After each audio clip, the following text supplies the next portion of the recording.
हो तो दृश्य अखंड देख, मुझमें सारा ब्रह्मांड देख। शतकोटि सूर्य शतकोटि चंद्र शतकोटि सरित सर सिंधु मंद्र, शतकोटि विष्णु ब्रह्मा महेश, शतकोटि जिष्णु जलपति धनेश, शतकोटि रुद्र शतकोटि काल, शतकोटि दंड धर लोकपाल।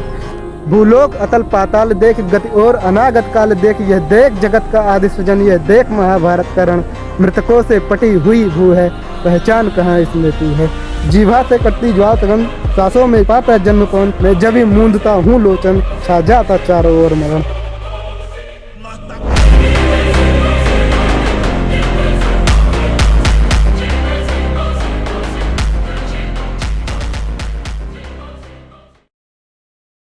आज मैंने रामधारी सिंह दिनकर जी की एक अद्भुत रचना पढ़ी, जिसको सब लोग भगवान कृष्ण की चेतावनी के नाम से जानते हैं।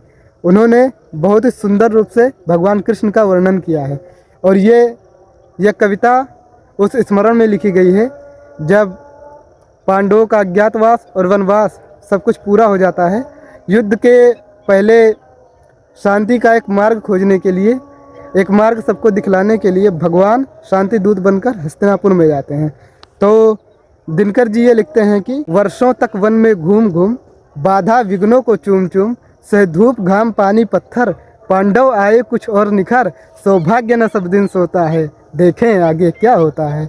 मैत्री की राह बताने को, सबको उस मार्ग पे लाने को, दुर्योधन को समझाने को, भीषण विध्वंस बचाने को भगवान हस्तिनापुर आए। पांडव का संदेशा लाए, दो न्याय अगर तो आधा दो।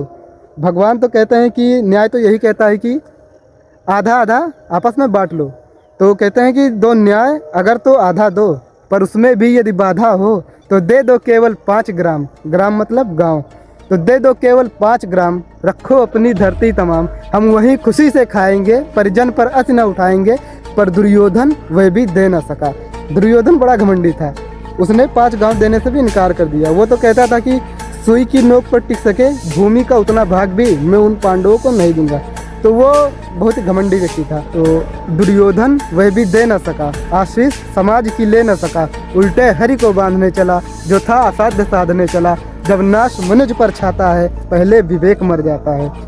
उसके बाद भगवान अपने रूप में आना शुरू करते हैं। तो दिनकर जी लिखते हैं कि हरि ने भीषण हुंकार किया, अपना स्वरूप विस्तार किया। डगमग डगमग दिग्गज डोले, भगवान कुपित होकर बोले, जंजीर बढ़ा कर साध मुझे, हाँ हाँ दुर्योधन बांध मुझे।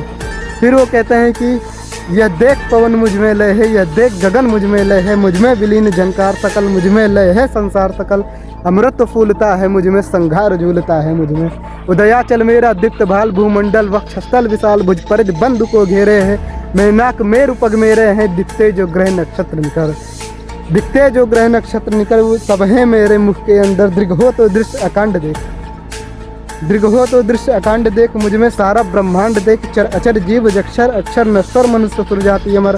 शतकोटि सूर्य शतकोटि चंद्र, शतकोटि सरित सर सिंधु मंद्र, शतकोटि विष्णु ब्रह्मा महेश, शतकोटि जिष्णु जलपति धनेश, शतकोटि रुद्र शतकोटि काल, शतकोटि दंड धर लोकपाल। जंजीर बढ़ाकर साध मुझे, हाँ हाँ दुर्योधन बांध मुझे। भूलोक अतल पाताल देख, भूलोक अतल पाताल देख। गति और अनागत काल देख। यह देख जगत का आदि सृजन, यह देख महाभारत का रण। मृतकों से पटी हुई भू है, पहचान कहाँ इसमें तू है। पूरा भविष्य का दर्शन ही करा देते हैं भगवान कृष्ण, और दुर्योधन तो थर थर कांपने लगता है, उसके पसीने छूट जाते हैं। तो कहते हैं भूलोक अतल पाताल देख, गत और अनागत काल देख। यह देख जगत का आदि सृजन, यह देख महाभारत का रण। मृतकों से पटी हुई भू है, पहचान पहचान कहाँ इसमें तू है। अंबर में कुंतल जाल देख, पद के नीचे पाताल देख। मुट्ठी में तीनों काल देख, मेरा स्वरूप विकराल देख। सब जन्म मुझे से पाते हैं, फिर लौट मुझे में आते हैं।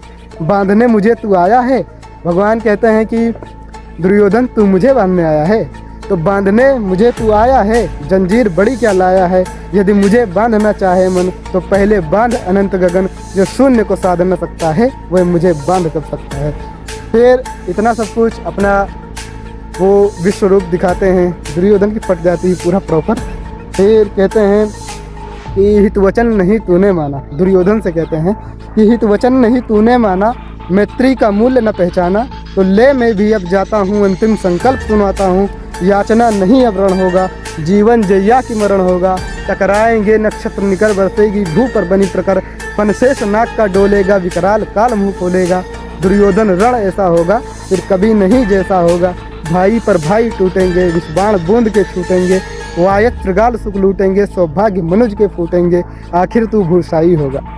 सब कुछ बताने के बाद वो तो सहम सा जाता है, एकदम खतरा जाता है, एकदम जिसको कहते हैं कांप जाता है भाई के मारे।